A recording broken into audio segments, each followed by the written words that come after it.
Have you been wondering how to make a puzzle book? Is making puzzle books on your to-do list, but you don't know where to start? Well, you're in luck because I'm about to start a new Saturday series all about puzzle books. And I'm going to start this puzzle book series by answering some of the most common questions that I get when it comes to puzzle books. So stick around for this intro to puzzle books.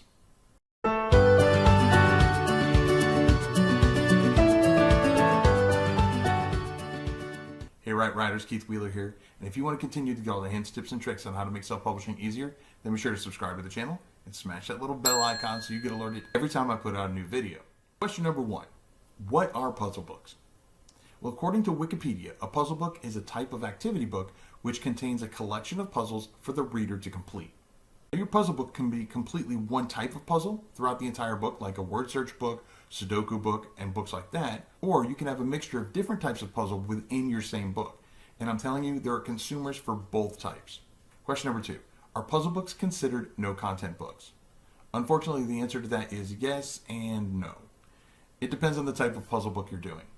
You can have letter-based puzzle books like word searches, word matches, missing letter games, and cryptograms, or number-based puzzle books like Sudoku, Kokuros, and even cross sums. These are all considered low-content type books because there's still some writing or numbers. Some kind of content is included within the puzzle itself. On the other hand, you can do games that are almost completely no content, like Tic-Tac-Toe, Hangman, Sims, and Battleship.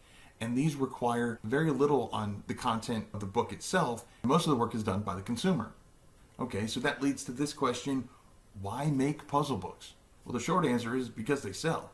Just like other no-content or low-content books, they're consumables, which means once they're used up, the consumer has to go out and buy another one. Now, if you make yours unique and fun enough to play, then they'll come back and buy your books time and again. And the best part for me is that unlike line journals and trackers and planners, each of your books has to be different.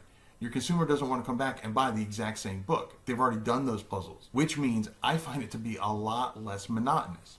Once you find a book type and format that works for you and your niche, you can double down on it and make an entire puzzle book series based on it. One of the most common questions I get is, should I use puzzle book creation software or make my own? And that all depends on the puzzle book types that you want to do, if you enjoy making them, and which you have more of, time or money. We'll discuss that further in the series. Where can I sell my puzzle books? Well, obviously you can sell puzzle books on Amazon, but you can also sell them on your own website. If your niche is interested in spiral-bound puzzle books, then you can try out Lulu.com. But believe it or not, it doesn't always have to be an entire book. Many people sell puzzle book pages on their online stores, like Etsy.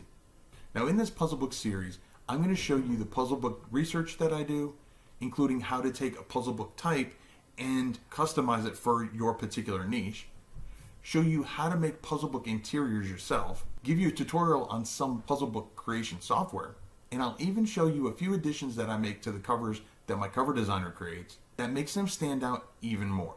Now, if you're ready to get a jump on making puzzle book pages, then you can check out this previous video that I did where I show how to make some classic puzzle book interiors like Tic-Tac-Toe, Hangman, and the Dot Game, along with a few new puzzles sprinkled in. Or you can check out this video right here that YouTube has lined up for you and they think you'll love. I'll see you in the next video, and remember to write right.